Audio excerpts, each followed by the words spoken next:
was born with a leg length discrepancy that I always had pain from. When I was younger, I had to wear a lift on my shoe because my left leg was actually 2 inches shorter.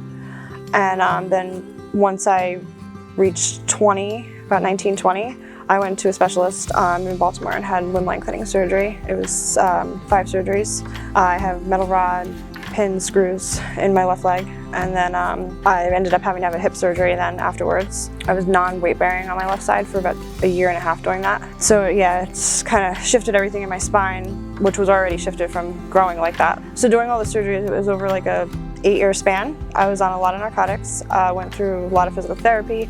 The first couple months of therapy, I was in a water tank learning to walk on my leg after the lengthening surgery. Went through everything and I got off all the medication, and I was good for a couple of years where I was used to the pain. I have really high tolerance for it at this point. And then I started getting really bad pain in my upper back, which I never had before. Everything was my lower back and my legs.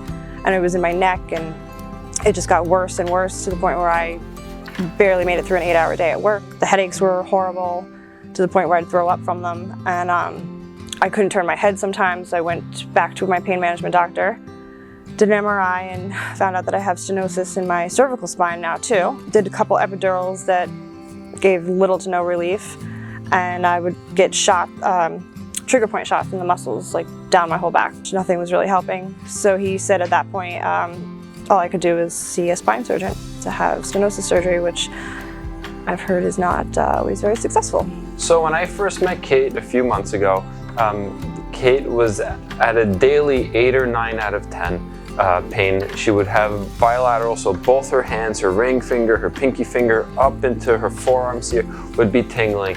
I was actually just on TikTok, believe it or not, in the middle of the night, and I came across your page and kind of went down that hole for a few hours.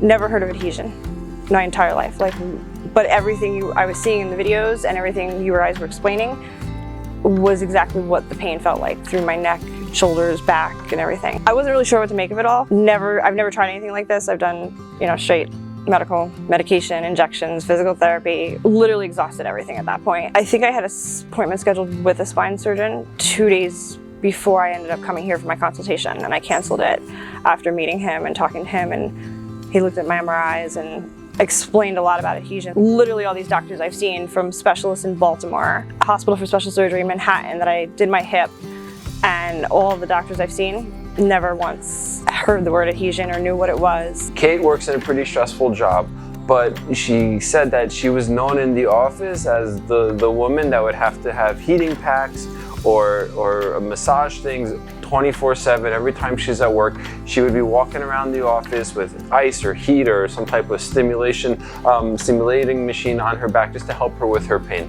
I was kind of leery about it because insurance didn't cover it, and cost-wise it was a struggle, but I'm absolutely glad I did it because I noticed a difference within 2 weeks of, I would say by my 4th visit, I noticed a significant difference. I haven't had headaches like that in a couple months. I don't live on Motrin. I was eating those like Tic Tacs for a while. Every once in a while, if it's real bad, or sometimes usually the weather definitely affects it. But overall, I would say 70%. Kate took a leap of faith and signed up for care with us, and I'm really happy to say that right now Kate is about a 2 or 3 pain scale. She's doing all the things, again, that she loves to do. She actually recently just changed her job, and she's super happy that she came in and told us that no one in the office knows her as like Heat Pack Kate or Kate with the ice packs, because for Kate, she's getting her life back and she doesn't need to be known as someone who's always at work with a heating pad or a ice pack on her neck and on her mid-back. I was miserable I couldn't get through an 8-hour day at work. My coworkers were literally desensitized to the smell of menthol from the icy hot every day, and various things I would try to relieve the pain while at work, and I sleep a lot better now than I did for a long time. It's definitely a lot better. Some days I don't have any pain at all, which is unreal. The pins and needles in her fingers are just pretty much resolved completely, and this weekend she's actually going to try to ride a motorcycle, which she hasn't done in over 2 years because of the pain she's in. Anyone especially if you're facing spine surgery, I would say give this a shot. If you're having like that kind of muscle spasm kind of pain and nerve pain and numbness, I would absolutely try this before going the route of surgery. I love these guys here. I've gotten to know like Melissa and Kate, and it's always fun coming here. So.